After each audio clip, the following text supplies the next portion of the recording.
जय हिंद। एक बार फिर से स्वागत करते हैं आपके अपने channel DJ sir classes official में। उम्मीद करते हैं सब लोग बढ़िया होंगे और अच्छे से पढ़ रहे होंगे। तो फिर टाइम हो चुका है रात के 8। फटाफट आ जाओ, रजाई बिस्तर में बैठ के कॉपी पेन उठा लो। जिसके नोट्स बने वो ना बनाए और जिसके नहीं बने वो जरूर बनाए। हम कर रहे हैं 45 डेज क्रैश कोर्स। ये है डे 4। कितना? डे 4। और हम कर रहे हैं पूरी साइंस का खात्मा। ओम फट स्वाहा। हमने अब तक लाइट फिजिक्स की अगर मैं बात करूं तो फिजिक्स में हमने क्या कहते हैं 3 पार्ट पढ़ा दिए हमने। पहला पार्ट था हमारा क्या कहते हैं इंट्रोडक्शन, दूसरा था इमेज फॉर्मेशन और तीसरा था न्यूमेरिकल का।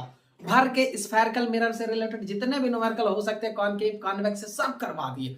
देखे नहीं? डिस्क्रिप्शन में लिंक पड़ा हो, वीडियो जाकर के देखो। और आज जो हम पढ़ने वाले वो पढ़ने वाले हैं रिफ्रैक्शन ऑफ लाइट पढ़ने वाले। क्या पढ़ने वाले हैं? Refraction of light. तो फटाफट देर नहीं करेंगे और आ जाते हैं हम अपने काम पे।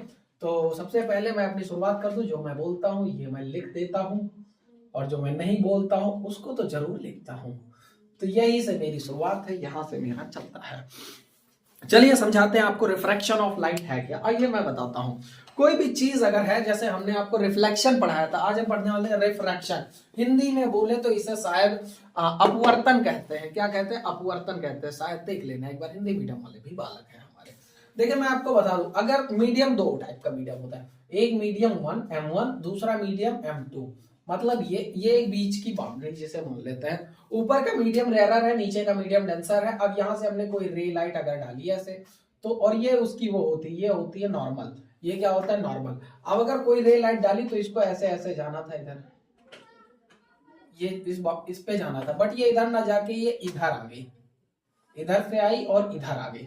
तो कहने का मतलब ये चीज है। तो इस फेनोमेना को क्या बोलते हैं? कहा जाता है the incident ray is bending to its original path. To its original path. इसको जाना इधर था पर ये इधर बेंड कर गई। तो जब इधर बेंड कर गई, ये रेयर मीडियम है और ये डेंसर मीडियम। ऊपर का मीडियम रेयर है, नीचे का डेंसर है। तो इसी फेनोमेना को क्या नाम दिया जाता है? इसी फेनोमेना को बोला जाता है रिफ्रैक्शन ऑफ लाइट। क्या बोला जाता है? रिफ्रैक्शन ऑफ लाइट बोला जाता है। इसे लाइट का रिफ्रैक्शन कहते हैं। कहते हो सर ये समझ नहीं आया, तो मैं आपको बताता हूं कैसे ये चीज होता है डेली लाइफ में। कैसा होता है? मान लो रेयरर और मीडियम का, रेयरर और डेंसर का मैं आपको एक एग्जांपल देके बताता हूँ, बहुत ही बढ़िया। जैसे नॉर्मल एटमॉस्फेयर में रेयरर हम मानते हैं। जैसे एक बात बताओ, जैसे कोई टॉर्च है, टॉर्च अगर मैं उसको एक पानी बाल्टी में पानी भर लूं और उसकी सरफेस पे ऐसे टॉर्च मारूं अगर ऐसे, तो आप लोग बताइएगा क्या उसकी लाइट जो है, टॉर्च की लाइट है, वो बाल्टी में पानी के अंदर तक जाएगी कि नहीं जाएगी? पानी में सोचो। जाएगी, और बिल्कुल जाएगी। लेकिन कितनी दूर तक जाएगी इस बात की गारंटी नहीं है। हाँ ये जाहिर सी बात है, जितना नॉर्मल ऐसे चली जाएगी उतना तो नहीं जा पाएगी पानी में। तो जब अगर उतना नहीं जा पाएगी तो इसका मतलब ये है कोई चीज तो उसको रोक रहा है। जैसे नॉर्मली ऐसे हवा में ऐसे टार्च मारो तो वो मान लो क्या कहते हैं 200 मीटर तक गई। अब उसको पानी की गहराई में मारो तो क्या 200 मीटर वो भी जाएगी? नहीं भाई। 100 जाएगी, 50 जाएगी, पर उतनी नहीं जाएगी, उससे कम ही जाएगी। ये फर्क होता है। क्यों फर्क होता है आओ मैं बता दूं आपको। क्योंकि इसका मीडियम रेयरर है, इसके मॉलिक्यूल बहुत ही दूर दूर है, तो उसको रोकने के लिए कोई हर्डल ज्यादा मिला नहीं। लेकिन इसके मॉलिक्यूल थोड़ा सा पास पास है, इसीलिए इसको रोकने वाले हर्डल मिलेंगे, जिस वजह से ये बेंड हो जाएगी। इसका बहुत ही सीधा साधा जीता जाता उदाहरण है। आप एक कांच का गिलास लो, वो कांच गिलास होता है झूम बराबर झूम सरवी, वही वाला कह नहीं सर उसमें बहुत कुछ पीते हैं। हाँ भाई मैं मजाक कर रहा। वो कांच गिलास होगा, घर पे देखना उठाना, उसमें आधा गिलास पानी भरना, आधा आधा। फिर अपनी पेंसिल जो है ना उसमें ऐसे खड़ी कर देना, छोड़ देना उसमें ऐसे। तुम देखना पेंसिल ऐसे टूटी हुई दिखाई पड़ेगी, जहां से पानी स्टार्ट हुआ होगा वहां से टूटी हुई या वहां से टेढ़ी हुई दिखाई पड़ेगी। परफेक्ट नहीं दिखाई पड़ेगी। उस फेनोमेना को क्या बोलते हैं? उसी को बोलते हैं रिफ्रैक्शन ऑफ लाइट बोलते हैं। क्या बोलते हैं? रिफ्रैक्शन ऑफ लाइट बोलते हैं। कुछ लोग तो खुश हो गए होंगे, वाह अब तुम्हारे जाओगे। चलिए लिखे फटाक से। आइए इरेज कर देते हैं इसको, फिर समझाते हैं आपको। समझ आ गया होगा उम्मीद करते हैं। चलिए हेडिंग डाले रिफ्रैक्शन ऑफ लाइट। क्या होती है रिफ्रैक्शन ऑफ लाइट? फटाफट तरीके से हेडिंग डालिए refraction of light.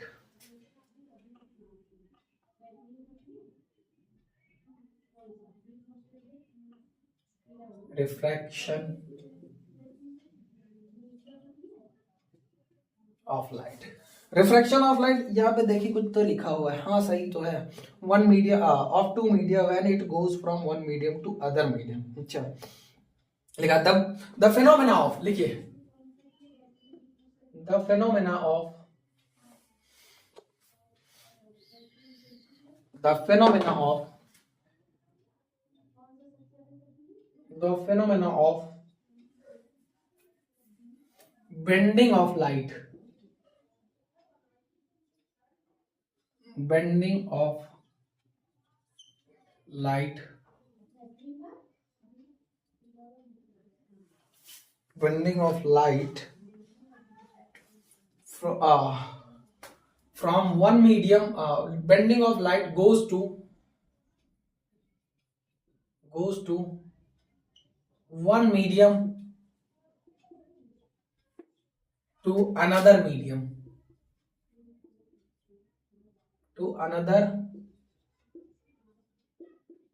medium, there is called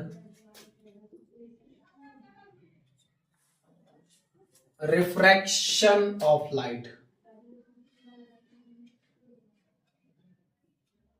refraction of light. Marker में ही खत्म हो गई, वाह, शुरू होते ही खत्म हो गया। एक्चुअली चलता रहता है ना, ध्यान ना दिया मैंने, बस जस्ट थोड़ा सा पानी पिला दो इसे, हमारा मार्कर भूखा हो जाए भैया बहुत तगड़े से। तब तक तुम लोग शेयर वेयर कर दो अगर दिल करे तुम्हारा। दिल है कि मानता नहीं, इस दिल पे किसका जोर है, तेरी ओर खिंचा जा रहा हूँ। सोच रहे हो कि सर मूड में ही रहते हैं सर। हाँ भाई, चलो भाई, ठंडी लग रही भैया बहुत तगड़ी वाली। एक तो ठंड में ना ये इंक जम जाती है, निकल नहीं रही है, बस एक एक बूंद गिर रही है। चलो जो भी हो, कुछ तो गिरा है कि नहीं है। कहते हैं बूंद बूंद करके, तिनका तिनका करके समंदर भरता है। तो सर कहावत भी नहीं मार पाते आप, गलत बात गलत बात। चलिए आइए समझाते हैं आपको। लिखा है the phenomena of lending of, वो बेंडिंग लिखा भाई, लेंडिंग लिख दिया मैंने तो बेंडिंग है, इसे बेंडिंग बोलते हैं बाबू, bending, bending of light, bending of light from goes to one medium to another medium, there is called the refraction of light। Same वही में फेनोमेना होगा। क्या होगा, ये आपका क्या कहते हैं सरफेस हो जाएगा, ये आपका नॉर्मल हो जाएगा, ये आपकी क्या कहते हैं रिफ्लेक्टेड रे, इंसिडेंट रे हो जाएगी, जो कि ऐसे आ रही है। इसको जाना कैसे था, तो ऐसे ऐसे ऐसे ऐसे ऐसे ऐसे जाना था, इसको जाना था। लेकिन ये क्या हुआ, उधर ना जा करके ये इधर आ गई, उधर ना जाके इधर आ गई। ये रेयरर मीडियम है, सबसे पहले ये बात समझ लो, ये रेयरर है और ये डेंसर है, ये रेयरर मीडियम और ये डेंसर मीडियम, ठीक है। तो ये वाला जो एंगल है, मैं एंगल बता दूं आपको, ये वाला, ये नॉर्मल से लेकर के ये वाला जो एंगल है, इसे एंगल आई बोलते हैं और इसे क्या बोलते हैं, एंगल आर। तो हम अगर आपको बता दे तो यही तुम्हारा क्या है, रिफ्लेक्शन ऑफ लाइट है। देखो रे लाइट जाना इधर था, पर ये बेंड हो गई, अपने पाथ से बेंड हो गई और एक मीडियम से दूसरे मीडियम में चल गई, तो इसी को क्या बोलते हैं, इसी को बोलते हैं रिफ्रैक्शन ऑफ लाइट बोलते हैं। अब इसके भी दो लॉ हैं, इसके भी दो लॉ हैं, तो उनको भी मैं लिख दे रहा हूं। दो लॉ कौन कौन से, तो पहला लॉ लिखिए इसका, आपसे पूछा जाएगा तो आप लोग बता दोगे, देख लेते हैं क्या है।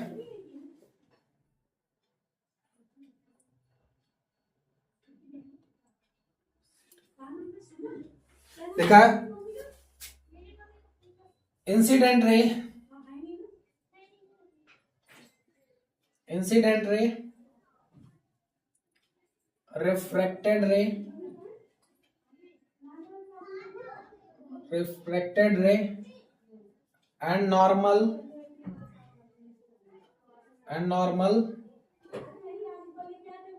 lie at the same plane,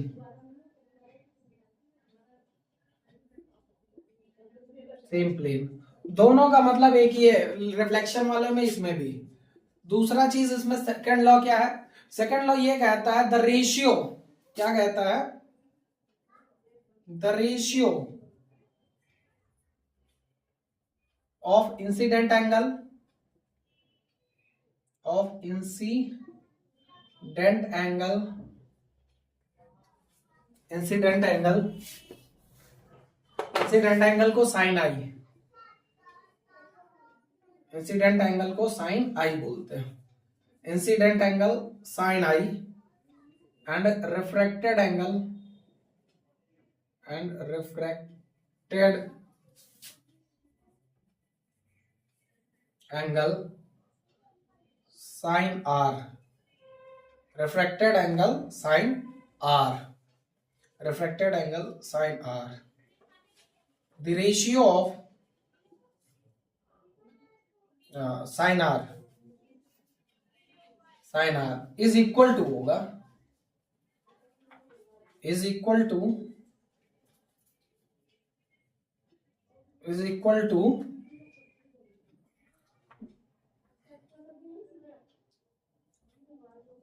is equal to is equal to first medium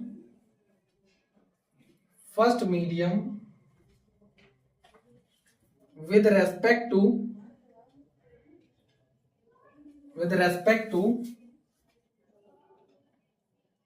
second medium, with respect to second medium। कैसे करते हैं और समझा दे रहा हूं आपको। तो जिसे हम म्यू से डिनोट कर देते हैं, यानी ये ऐसे लिखा जाता है 1 म्यू 2 ये बराबर होगा साइन आई अपॉन में साइन आर के, यही है ना। हाँ, 1 म्यू 2 बराबर होगा साइन आई अपॉन साइन आर की। ये जो म्यू है इसको रिफ्रैक्टिव इंडेक्स का नाम दे दिया जाता है या रिफ्रैक्टिव इंडेक्स बोल देता है। इसी को ही क्या बोलते हैं, स्नेल्स लॉ भी बोल देते हैं। क्या बोलते हैं, स्नेल्स लॉ बोल देते हैं।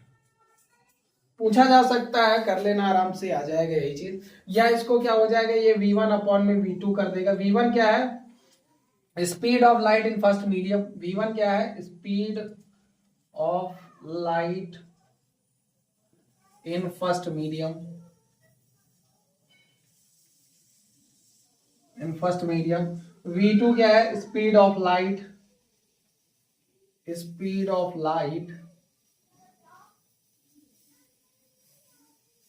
In second medium, speed of light second medium. साथ में कहीं सी लिखा मिल जाएगा तो सी का मतलब क्या होता है, 3 × 10⁸ मीटर पर सेकेंड। इसका मतलब क्या होता है, तो इसका मतलब होता है ये स्पीड ऑफ लाइट है। इसका मतलब क्या होता है, ये स्पीड ऑफ लाइट है। समझ गए कि नहीं समझ गए, ये स्पीड ऑफ लाइट है। कह रहा सर ये आवाज कैसी आ रही है, तो भाई मैं बता दूं, बगल में खाना वाना भी बन रहा है ना, भूख लगती, खाएंगे तो थोड़ा सा ही। चलिए अब हेडिंग डाल दीजिए, रिफ्रैक्टिव इंडेक्स क्या है। आइए समझाते हैं आपको रिफ्रैक्टिव इंडेक्स क्या है। फटाफट जल्दी से कर लिए, जो इंपॉर्टेंट है वही करवा रहा हूँ, ज्यादा नहीं करवाएंगे, जो इंपॉर्टेंट है। हटा दो इसको, चलिए फटाक से हटा दे रहे हैं। रिफ्रैक्टिव इंडेक्स ये कितना हो जाएगा तुम्हारा,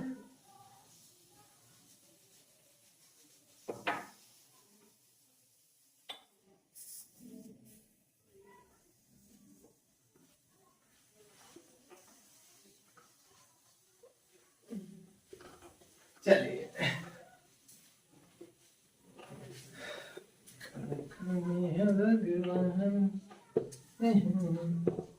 आप लोग स्क्रीनशॉट वगैरह मार लीजिएगा, फटाफट करते रहेंगे अपने, जल्दी जल्दी जल्दी जल्दी जल्दी जल्दी जल्दी जल्दी जल्दी जल्दी जल्दी।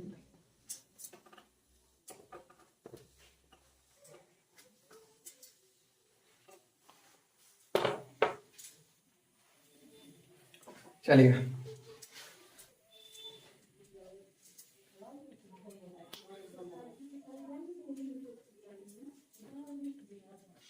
क्वेश्चंस ये है, रिफ्रैक्टिव इंडेक्स। हेडिंग डालिए, रिफ्रैक्टिव इंडेक्स क्या होता है। रिफ्रैक्टिव इंडेक्स, क्वेश्चन ये है, the bending ray of light, लिखा हुआ है a medium can be defined as the capacity, a medium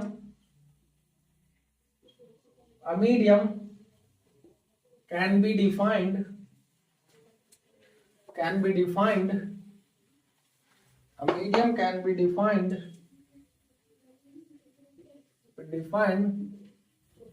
the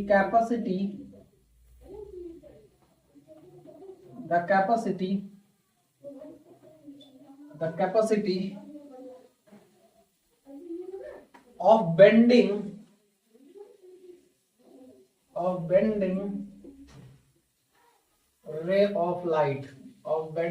ray of light, there is called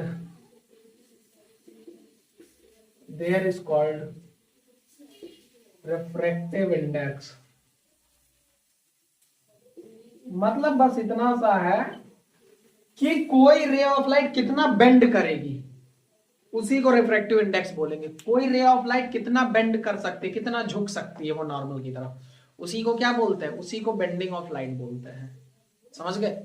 बस यही है बेंडिंग ऑफ लाइट होता है, उसी को क्या बोलते हैं, रिफ्रैक्टिव इंडेक्स बोलते हैं। अब रिफ्रैक्टिव इंडेक्स के बीच में कुछ चीजें हैं, उसके बीच में सनलाइट के साथ में, तो चलिए हम उन सभी फॉर्मूलों को देख लेते हैं। आइए बता देते हैं हम आपको कि देख लीजिए कैसे लिखा जाएगा। Refractive index medium one with respect to the speed of light in medium one v1, और इसे लिखा जाएगा जैसे refractive index of medium one with respect to refractive index, यानी अगर मैं बात करूं तो relation between n1 and n, दो चीजें होती हैं। एक होता है तुम्हारा, एक होगा n21, क्या होगा n21, ये क्या होता है, refractive index, refractive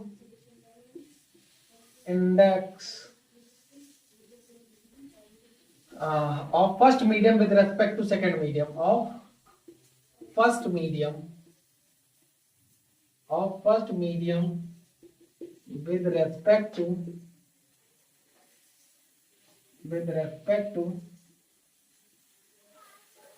second medium, with respect to second medium, यही है ना, मैं एक बार देख लूं, of medium one with respect to second medium, बिल्कुल सही। जो कि और n21 क्या है, n12 क्या है, ये है refractive index,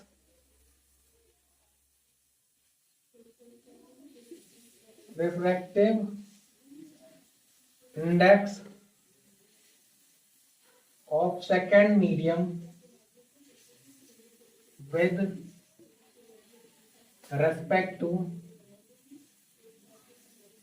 with respect to first medium, with respect to first medium. कैसे लिखेंगे तो आइए बताते हैं। सबसे पहले n21 बताते हैं।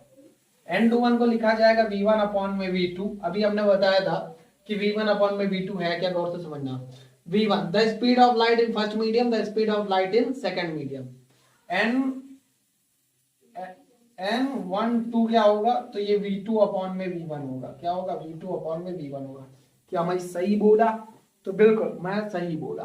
अब अगर इन दोनों को अगर हम मल्टीप्लाई कर दें, n1 और n2 को मल्टीप्लाई कर दें, तो n21 मल्टीप्लाई बाय n12 को अगर कर दे तो ये भी होगा। क्या v1 अपॉन में v2 multiply by v2 upon में v1, तो अगर हम कर दे तो ये कितना निकल के आएगा रिजल्ट, तो ये तो इससे कट जाएगा, तो ये कितना आएगा 1। यानी अगर मैं एक चीज आपसे पूछूं तो यानी एक मसला ये निकल के आएगा, मसला ये होगा ना कि n21 multiply by n12 equals to 1, where n21 equals to 1 upon में n12, ये हमारा फाइनल निकल के आएगा। यानी एक रेस्पेक्ट में अगर निकालोगे, किसी एक के रेस्पेक्ट में निकालोगे तो ये अपने आप नीचे आ जाएगा। ये नोट कर लो। इसे हम क्या बोलेंगे, तो refractive index, absolute refractive index. अब ये तुम्हारा बन जाएगा लाइट। अब जैसे कुछ चीजें पूछते हैं, इसके एप्लीकेशन क्या होते हैं, simple effect of light, refraction of light के। तो पहला क्या होता है कि कोई भी चीज हो, जैसे पेंसिल है, वो टेढ़ी दिखाई पड़ती है, क्या होता है, रिफ्रैक्टिव इंडेक्स होता है उसके पीछे, या रिफ्रैक्शन ऑफ लाइट होता है। फिर कोई ऑब्जेक्ट हो, जैसे पानी में पड़ी हुई है, जैसे एक बाल्टी में पानी भरो, उसमें एक सिक्का डाल दो तो सिक्का ऐसे ऊपर उठा हुआ दिखाई पड़ता है, क्या होता है, रिफ्रैक्टिव इंडेक्स का कांसेप्ट होता है, या रिफ्रैक्शन ऑफ लाइट का कांसेप्ट होता है। तो चलिए अब न्यूमेरिकल करना शुरू कर देते हैं। इस पे बहुत ही आसान टाइप के न्यूमेरिकल होते हैं। आइए बना लेते हैं। इस पे बहुत छोटा सा टॉपिक है, इसीलिए ज्यादा इस पे वो नहीं किया, मैंने कोशिश नहीं किया। आइए हटा देते हैं इसको। नोट कर लिया ना सब लोगों ने? ये फॉर्मूला याद रखना, जरूरत पड़ेगी, मैं लिखूंगा अभी।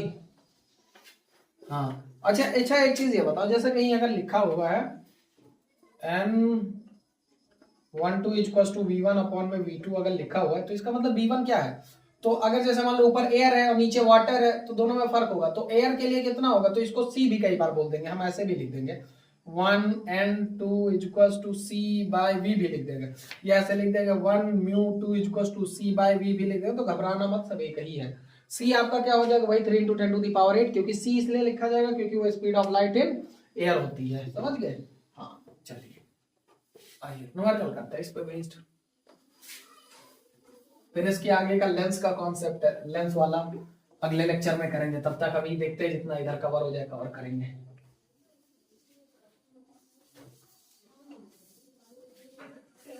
आइए देखते हैं क्या हिसाब किताब है इसका। अब यहां से अगर बात करें, चलिए देखिए क्वेश्चन लिखा हुआ what will be the refractive index of benzene with respect to air. लिखा व्हाट विल बी, क्वेश्चन करना शुरू करिए। What will be the refractive index, R E लिख दे रहा हूं, refractive index of benzene with respect to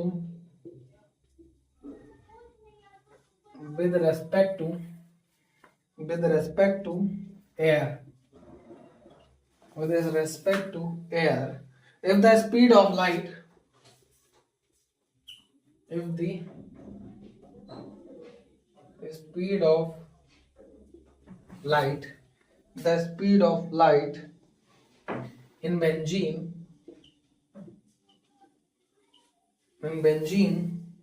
is 2 into 10 to the power 8 meter per second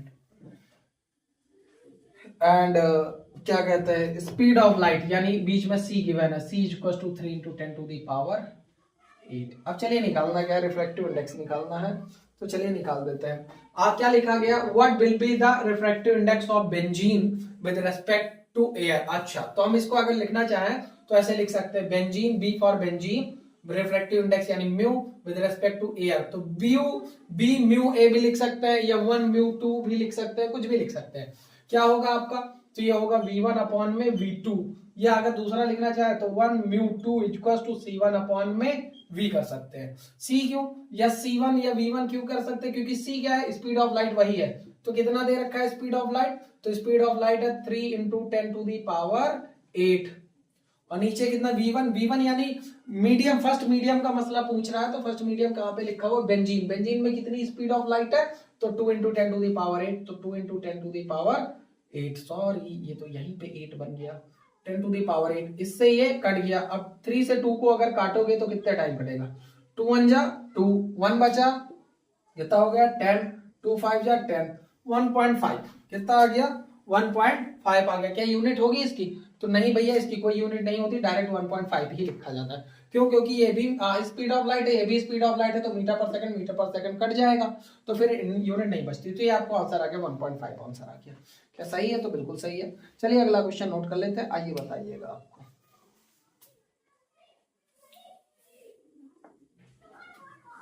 देखा speed of light in water is इतना, calculate the speed.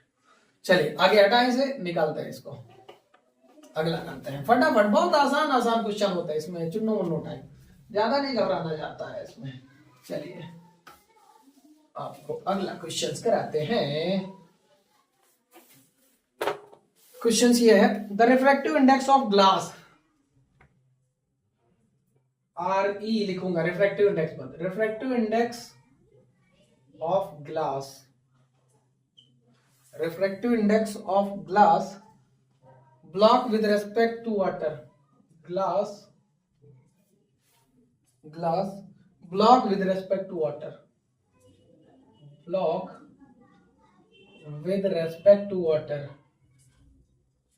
with respect to water, with respect to water is 1.5, is 1.15। आगे लिखा है, if the speed of light, if the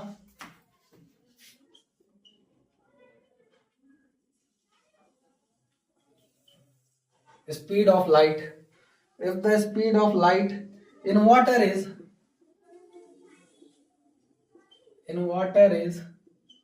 2.4 into 10 to the power 8 meter per second, calculate the speed of a glass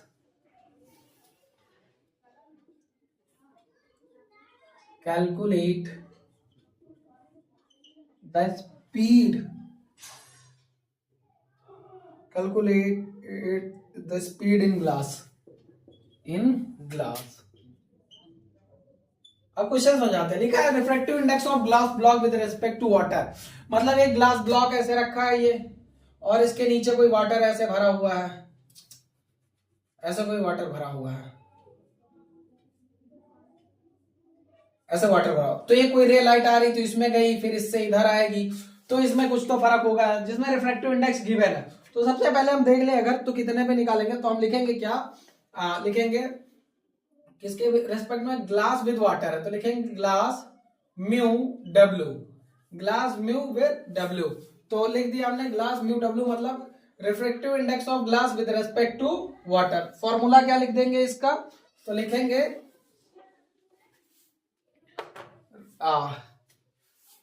refractive index, ये लिखेंगे speed of light in water, क्या लिखेंगे, speed of light in water, speed of light in water. और दूसरा क्या होगा, speed of light in glass, glass, इस तरह से। तो ये गिवन है तुम्हें, रिफ्रैक्टिव इंडेक्स गिवन है, ये लिखा हुआ है कितना 1.15, तो इसकी जगह 1.15 लिख दिया। फिर लिखा speed of light in water, speed of light in water कितना 2.4 10 to the power 8। नीचे कितना, नीचे speed of light in glass ये निकालना है, तो इसको हमने v मान लिया, नॉर्मली v, ये x ले लो, नहीं पता तो x ले लो, इसको इधर भेजो इसको इधर, तो x इक्वल टू कितना हो जाएगा 2.4 into 10 to the power 8 upon में 1.15। चलिए काटते हैं, देखें कुछ कटेगा कि नहीं कटेगा भाई। आइए काट पीट देते हैं। सबसे पहले आपको पता है, एक बात पता है, अगर यहां से डेसिमल हटा दे तो कितने नंबर बाद था, 2 नंबर बाद, तो ऊपर 100 लग जाएगा, और यहां से ये हटा दे तो नीचे ओनली 10 आ जाएगा, और एक जीरो से एक जीरो कट जाएगा, यही बात होगी। और ये जीरो इससे आगे मल्टीप्लाई हो जाएगा, तो ये हो जाएगा 240 multiply by 10 to the power 8 upon में 115। 5 से काट दो, देखो 5 2 जा 10, एक बचा 5 3 जा 15, 5 4 जा 20, कितना बचा 440, 5 8 जा 40, और 48 बाय 23 है। चलिए इसको काट लेते हैं यहाँ पे, तो 23 को 48 से अगर हम काटेंगे, मतलब 48 को 23 से काटेंगे तो 2 टाइम 46, 2 डेसिमल 0, एक और 0 0, 23 से कितना टाइम चला जाएगा ये, तो हमें पता है 10 टाइम, 10 टाइम नहीं 7 टाइम। देखे 7 3 21 का एक रिमाइंडर 2 और 7 14 2 16, 7 नहीं 9 टाइम लेके देखे, 9 टाइम लेके देखे, 9 3 जा 27 का 7 रिमाइंडर 2, 9 दूनी 18 2 20, ज्यादा चला गया, ज्यादा चला गया, 8 टाइम जाएगा, 2.08 आएगा समथिंग, तो यहां जाएगा 2.08 10 to the power 8। ये आपका आंसर आ जाएगा, क्या ये सही है, तो 2.09, अरे वो रफली अराउंड लिख लें क्योंकि पूरा तो घटेगा नहीं, सही एकदम परफेक्ट आंसर है।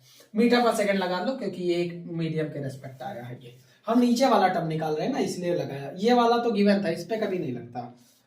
वो क्या कहते हैं, अगला लिखा हुआ refractive index of glass with respect to air is इतना, calculate the refractive index of air with respect to glass. Okay चलिए क्वेश्चंस कर देते हैं, मैं क्या दिक्कत है, आइए लिखते हैं, हटा दें इसे। चलिए आइए एक बढ़िया सा तगड़ा सा क्वेश्चन है हमारे पास, अभी लेते हैं, धीरे धीरे लेवल अप करते हैं, धीरे धीरे, ज्यादा तेजी से काम नहीं करेंगे, धीरे धीरे करेंगे लेवल अप। सबसे पहले एक तो ये प्रॉब्लम हो गई ना ठंड में कि मतलब व्हाइट बोर्ड ही नहीं क्लियर होता अच्छे से, लिख दो तुरंत इंक जाम हो जाती है। तुम लोग नोट कर पाओ कि नहीं, स्क्रीनशॉट वगैरह मान लिया करो, मैं ध्यान नहीं देता तो कभी कभार भूल जाता हूँ, तो आप लोग ले लिया करो, यार मौका मिल जाता होगा। आ जाओ, सब लोग बढ़िया पढ़ रहे हो गए हैं मजे से। लॉकडाउन लॉकडाउन अल्लाह मचा रहे थे, लग गया लॉकडाउन, कद्दू लगे कुछ ना लगे लॉकडाउन। आगे लिखिए, अगला लिखिए, लिखा refractive index of water and glass with respect to air. अच्छा, तीन चीजें हैं, लिखा है RE refractive index of water and glass, of water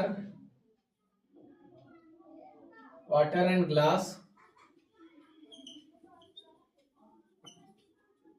with respect to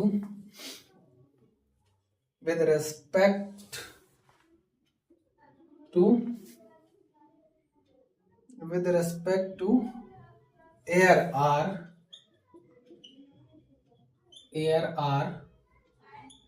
4/3 and 3/2 respectively. Find the refractive index respectively.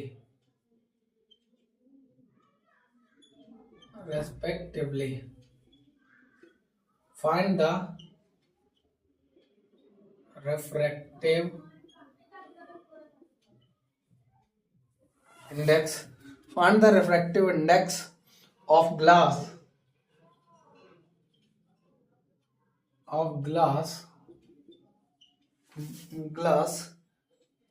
with respect to water.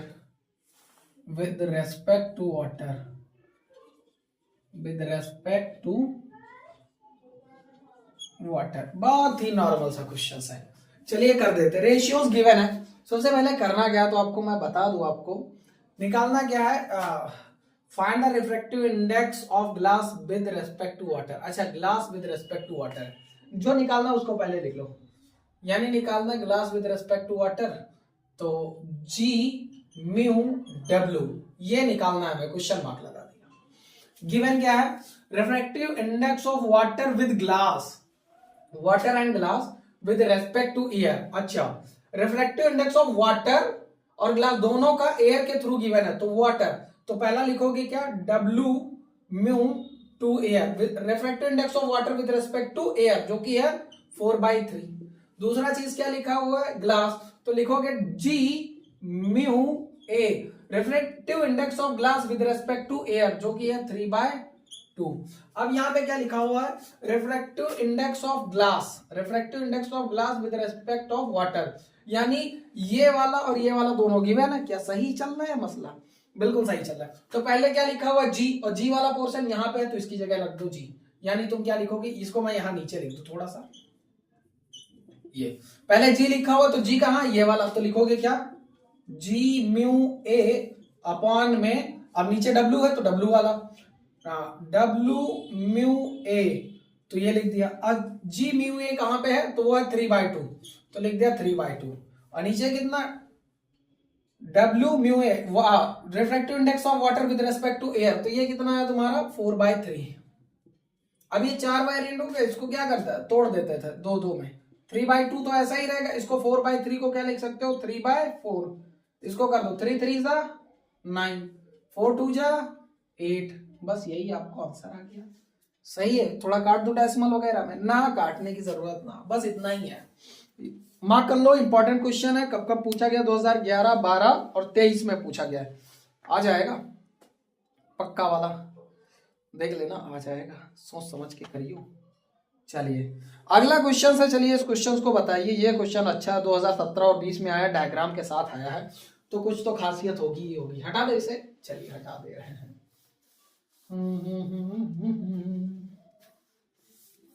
Note कर लिया ना, screenshot मार लिए आप लोगों ने। चलिए ज्यादा इसमें क्वेश्चन ही नहीं है, फिर भी मैं कुछ क्वेश्चन छांट छांट के करा दे रहा हूं आपको, ताकि हो जाए आपका मसला खत्म हो जाए। आ जाइए, एक क्वेश्चन और कर लीजिए, बढ़िया सा क्वेश्चन है। लिखिए क्वेश्चन, लिखिए क्वेश्चन क्या कह रहा, कहां गया, लिखा है ले बता रहा हूं, a light ray is entering a medium B from medium A। अच्छा, a light ray is entering, लिखिए a light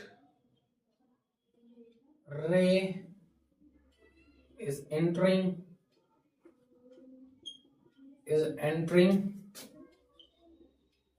medium B to A, नहीं B to A नहीं है, A to B है, A to B, A to B, as shown in below figure, as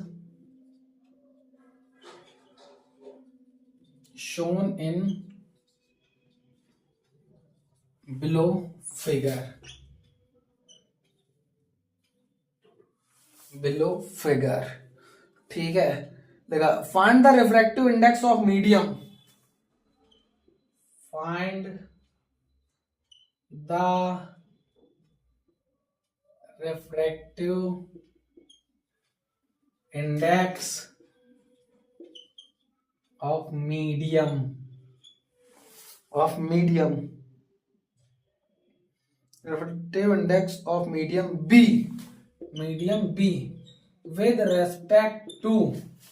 with respect to medium A, which medium is more denser medium, which medium is more denser, साथ में ये भी बताना which medium is more denser, which medium is more denser,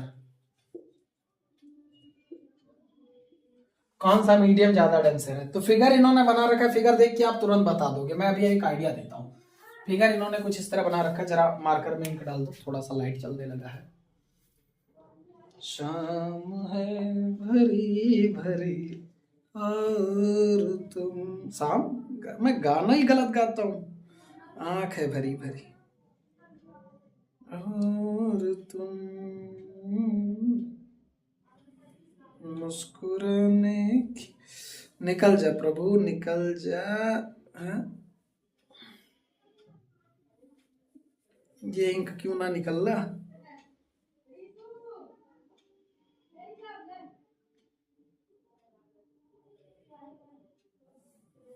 जा यार, इसको हम क्या ही बता, गरम करेंगे बाद में, अभी क्वेश्चन करा ले फटाक से। चलिए देखिए, ये कोई नॉर्मल है, कुछ डायग्राम इन्होंने ये बना रखा है। ये आपका क्या कहते हैं, अरे ये आपका वो है मीडियम है। अब यहाँ से कोई इंसिडेंट रे आ रही है, दिखाई तो पड़ रहा होगा थोड़ा बहुत, और इसको जाना था इधर, लेकिन ये इधर बेंड हो गई, ऐसे कुछ इस तरह का दिखा रखा, और इन्होंने लिखा है इसे मीडियम ए, इसे लिखा है मीडियम बी, और यहाँ पे लिखा हुआ है 60 डिग्री एंगल, और यहाँ पे लिखा हुआ है 45 डिग्री एंगल। ठीक है, तो ये इन्होंने इतनी चीजें बताई हैं, और निकालना है कि कौन डेंसर है ज्यादा। तो इस फिगर को देख के क्या कोई बता पाएगा कौन सा मीडियम डेंसर है, ए मीडियम डेंसर है कि बी मीडियम डेंसर है? फिगर देख के बता पाओगे? दिमाग लगाओ। डेंसर मतलब कहां पे ज्यादा मॉलिक्यूल है, कहां पे कम मॉलिक्यूल है। आपको मैं बता दूं, यहां पे जो डेंसर मीडियम है वो ए है। ए क्या है? डेंसर मीडियम है। ए डेंसर मीडियम है। ए डेंसर मीडियम है। क्यों है ए डेंसर मीडियम? तो समझो इस बात को, हमारी बात को तो समझो। हमने इससे पहले जब रिफ्रैक्टिव इंडेक्स कराया तो ये वाली लाइन इधर चिपकी थी, इस तरह का फिगर था, मैं बना रहा हूं छोटा सा,